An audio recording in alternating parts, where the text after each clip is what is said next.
Selamat pagi bagi kita semua, semoga kita sehat-sehat saja. Pagi hari ini kita mau mendengarkan firman Tuhan. Sebelum kita mendengar, kita berdoa. Bapa kami di surga, terima kasih atas pagi yang indah dan bahagia ini. Kami telah bangun dan dari tidur kami dan rencana kami akan melakukan aktivitas kami. Tuhan Maha Pengasih dan Maha Penyayang, sebelum kami melakukan aktivitas kami masing-masing, kami mau merenung, mendengarkan firman Tuhan. Tuhan, berfirmanlah karena anak-anak-Mu telah siap untuk mendengarkan firman-Mu. Kami berdoa dalam nama anak-Mu, Yesus Kristus, Juru Selamat kami. Amin.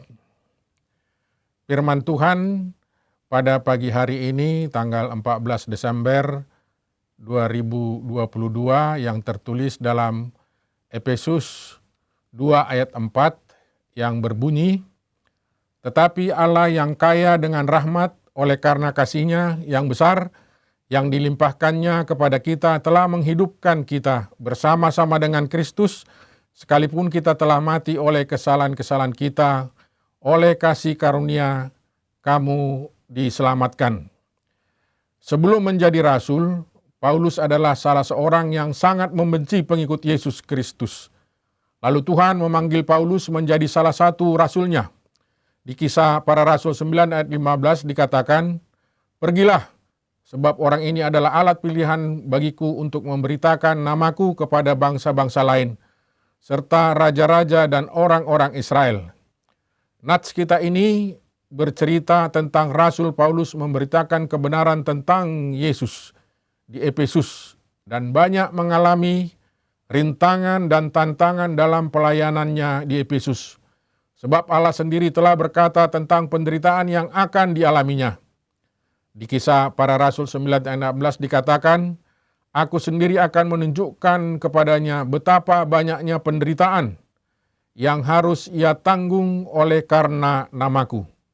Dalam Efesus 2 ayat 4, kita dapat belajar untuk memahami dasar, pengalaman, dan tujuan hidup dalam anugerah Allah. Dasar dari hidup dalam anugerah adalah kasih Allah. Karena kasih-Nya, Allah telah mengutus Yesus Kristus untuk datang ke dalam dunia.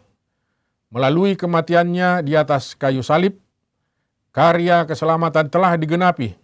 Setiap orang yang percaya kepadanya tidak akan binasa, melainkan beroleh hidup yang kekal. Pengalaman dari hidup karena anugerah, kita yang dahulu mati karena dosa, kini telah dibangkitkan bersama Kristus.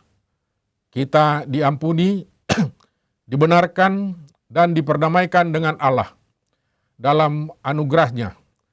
Sekarang kita hidup dalam persekutuan dengan Kristus dan memiliki pengharapan untuk duduk bersama dengan Dia di surga. Tujuan hidup dalam anugerah yaitu berbuat yang baik untuk kemuliaan Allah. Allah memberikan kepada kita hidup baru karena anugerah untuk menunjukkan kekayaan kasih karunia yang melimpah-limpah. Karena kasih karunia Allah, kita diselamatkan oleh iman. Itu bukan hasil usaha kita, tetapi pemberian Allah. Itu bukan hasil usaha kita, sehingga tidak ada seorang pun di antara kita yang menyombongkan diri. Kita diselamatkan bukan karena berbuat baik, tetapi kita diselamatkan untuk berbuat baik. Sebagaimana orang-orang yang telah diselamatkan, kita adalah ciptaan baru. Kita diciptakan baru melalui Kristus Yesus untuk melakukan pekerjaan baik yang sudah dipersiapkan Allah untuk kita. Ia mau supaya kita hidup di dalamnya, sehingga orang-orang yang telah diselamatkan oleh Tuhan Yesus Kristus bukanlah orang-orang yang percaya dengan kata-kata saja, namun dia akan memperlihatkan dalam kehidupannya sebagai orang yang telah diselamatkan oleh Allah. Amin. Marilah kita berdoa. Bapa kami yang di sorga, terima kasih banyak Tuhan atas firman-Mu yang meyakinkan kami di dalam perjalanan hidup ini, bahwa Tuhan telah mengampuni, menebus dan menyelamatkan kami dari dosa, dan kami telah hidup bersama Tuhan Yesus Kristus dan mati bersama dengan Tuhan Yesus Kristus. Tuhanlah yang memberi semangat bagi kami dalam hidup kami. Dan Tuhanlah yang menanamkan iman dan pengharapan kami yang hidup hanya kepada Tuhan. Pada pagi hari ini kami memulai aktivitas kami dan Tuhanlah yang memberikan kekuatan, kesehatan bagi kami dalam melakukan setiap aktivitas kami.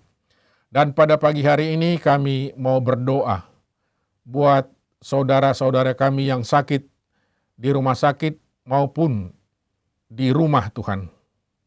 Berkati, kuatkan, pulihkan, sembuhkanlah penyakit mereka agar mereka bisa beraktivitas kembali Tuhan. Kami juga mau berdoa buat anak-anak kami yang sedang menghadapi ujian.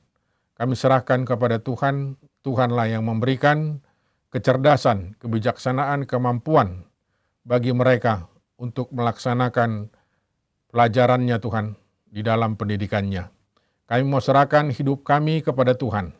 Dan kami berdoa dalam nama anak-Mu Tuhan Yesus Kristus Juru Selamat kami. Amin. Selamat beraktivitas. Tuhan memberkati. Horas.